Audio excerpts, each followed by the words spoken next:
Mixing should be subtle. You should have a good signal coming in from where you originally recorded. You should make small, calculated edits to your mix, and then you should highlight and accentuate the strengths that came from your original signal. One thing you may or may not need in your track, but is relatively common, is a de-esser. There are some other letters in the alphabet that make these noises, like Z's and things like that, but in general, S's are going to be the problem. Now, what a de-esser is a compressor that's specifically targeting the EQ range where S's exist, which is typically around the 8K range or around that amount. So if I play this here,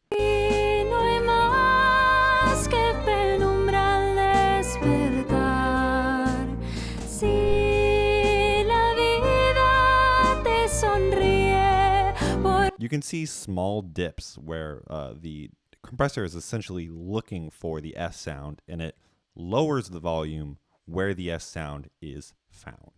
A more obvious example is this Sibilance control by Waves Audio, and I made the threshold pretty extreme so we can see exactly what it's doing.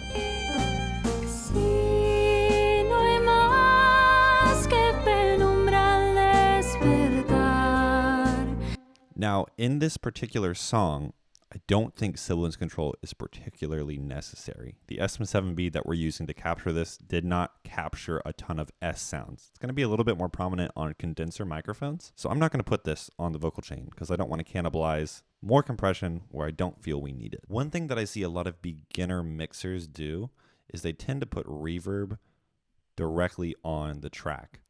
What you do whenever you do this is you actually cannibalize the signal itself. See, this little dry wet knob here, we're essentially saying I'm going to give 65% of my original signal to the reverb itself. And here is what that sounds like.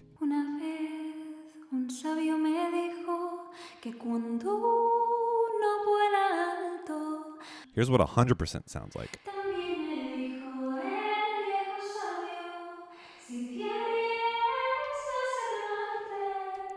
From a completely clinical standpoint, you're essentially undoing all of the mixing that you just did. What I recommend you do instead, unless you're going for a more creative thing that isn't necessarily supposed to stand out in the mix, is use returns. Now, if you're in Ableton, they already have them set up for you.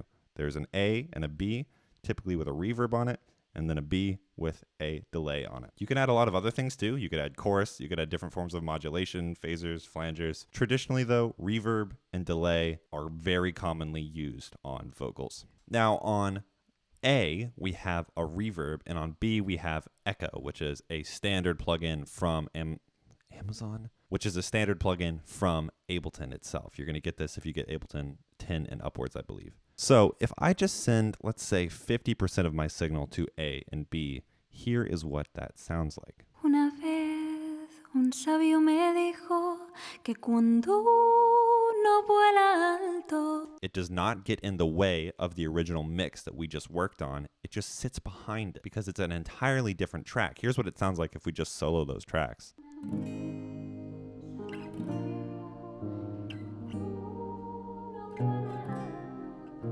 That is the basics of vocal mixing. Let's hear what it sounds like if I just flip between a completely dry signal and also what we just edited. Una vez un sabio me dijo que cuando uno vuela alto hay peligro de poderse quemar. Y es que ahora en el camino consigo ver lo que vale la verdad, mi verdad, sí vale. Mixing should be subtle. You should have a good signal coming in from where you originally recorded. You should make small, calculated edits to your mix, and then you should highlight and accentuate the strengths that came from your original signal. If you noticed, there isn't a giant difference between the incoming signal and the edited signal. It is my personal belief that 90% of the effort should be done in the original recording. If you start with something bad, you're going to end with a polished turd. That's a little harsh, but it's the truth. This is why I emphasize the use of a dynamic microphone if you have an untreated room, because that way it's just going to pick up what's directly in front of it, and it's not nearly as sensitive to the room itself. I don't want to see a lot of you guys making huge, giant, drastic EQ changes or huge, giant compression ratios and then pumping up the makeup gain until you're left with a loud signal that is so compressed it just looks like a sausage. Check my other video out if you don't know what that means. The emphasis here is having a solid signal coming in. That way, the editing is nice and it is just frosting on the cake. And with that, my friends, I'm all done. Thank you for listening, and I will see you next time. Goodbye.